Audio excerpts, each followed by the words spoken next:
성도 여러분 안녕하십니까? 새벽 말씀 묵상입니다. 화가 미치는 영향은 어떨까요? 뉴욕타임즈에 보면 보통 사람에 비해 화를 잘 내는 사람들의 사망률이 보통 사람들보다 20%가량 높다는 듀크 대학의 연구 결과가 나왔습니다.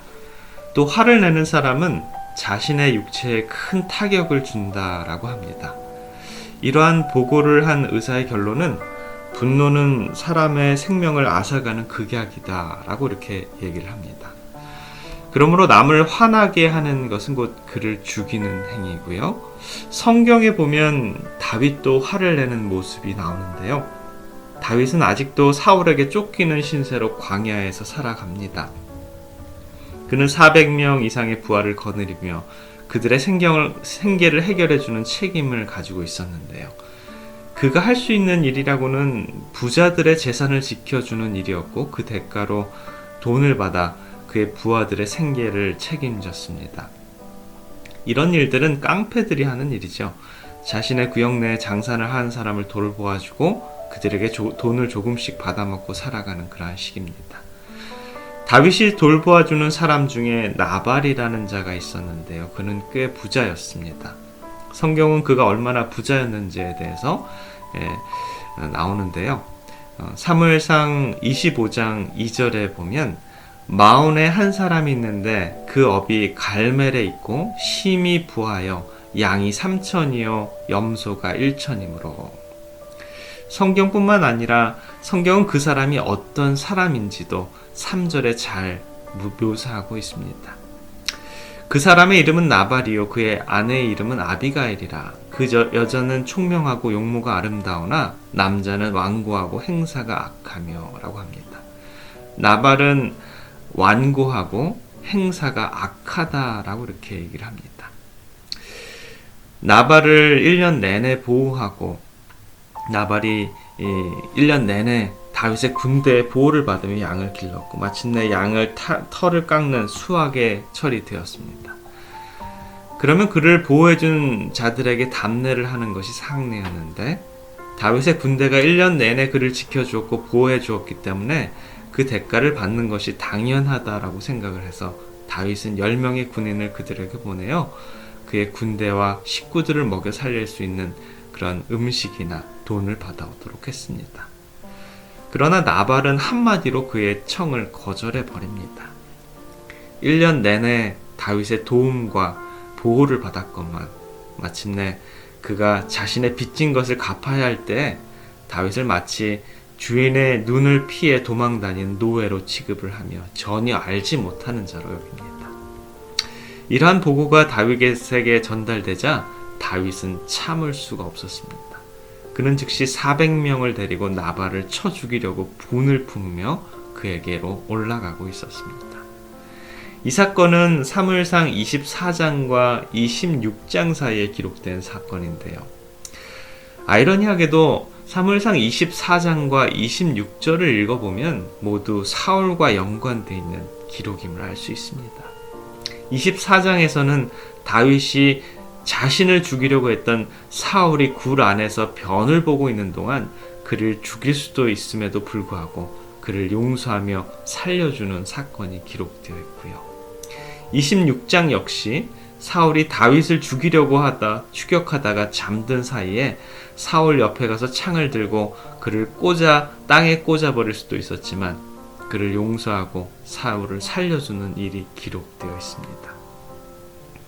사무엘상 24장과 26장에 다윗이 자신을 죽이려 했던 사울을 향해 관대함을 베풀며 그를 살려주는 아름다운 사건이 기록되어 있는데 그 중간에 끼어있는 25장에서 다윗이 나발을 향해서 분을 내고 그를 즉시 죽여버리고자 하는 무서운 분노가 기록되어 있다는 것입니다.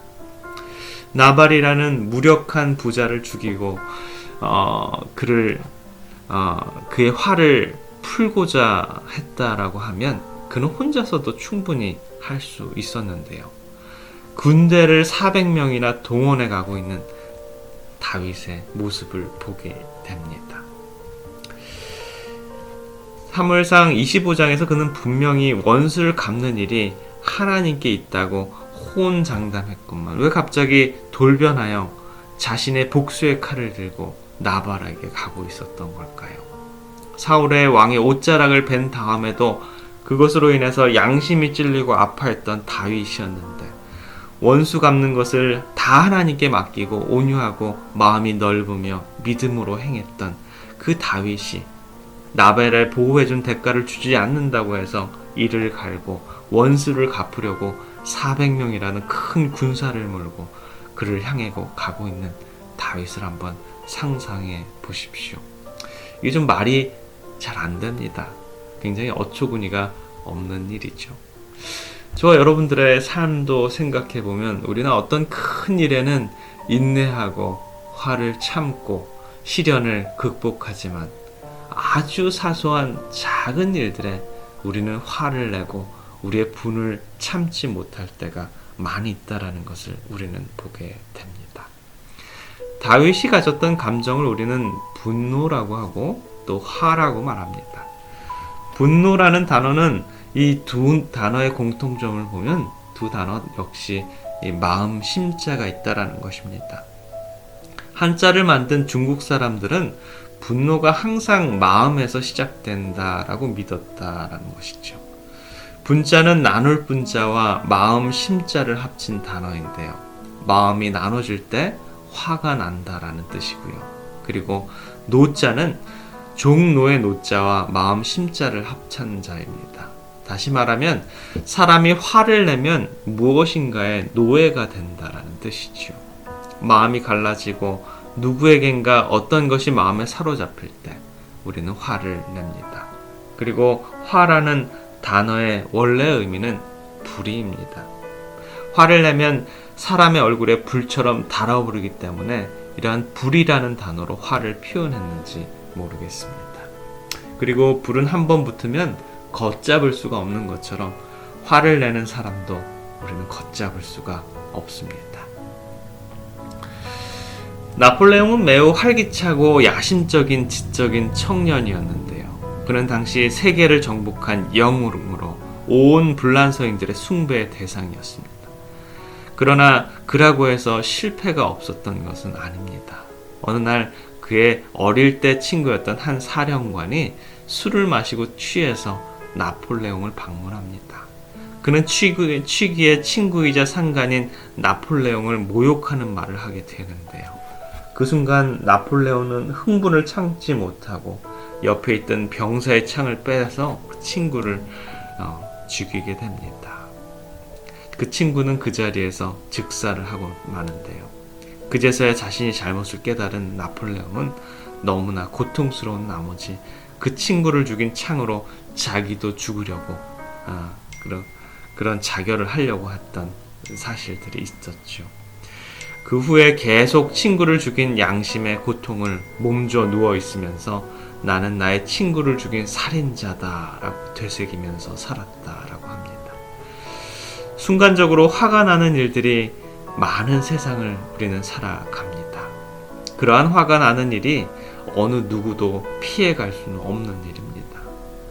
그러나 성경은 우리들에게 말씀합니다. 에베소서 4장 26절 27절에 보면 분을 내어도 죄를 짓지 말며 해가 지도록 분을 품지 말고 마귀로 틈을 타지 못하게 하라 라고 말합니다. 또한 잠언 16장 32절에 보면 노하기를 더디하는 자는 용사보다 낫고 자기의 마음을 다스리는 자는 성을 빼앗는 자보다 나으니라.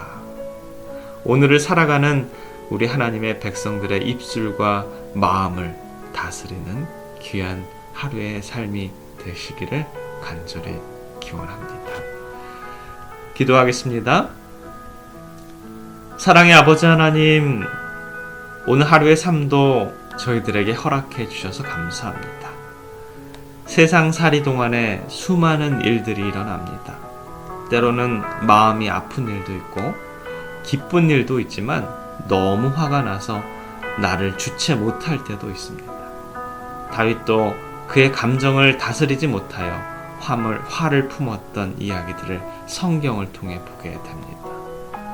오늘 하루 우리 주님께서 저희들의 화를 다스려 주시고 믿음으로 승리하는 아름다운 생애가 되도록 주님, 저희들의 품성을 꼴지워 주시옵소서.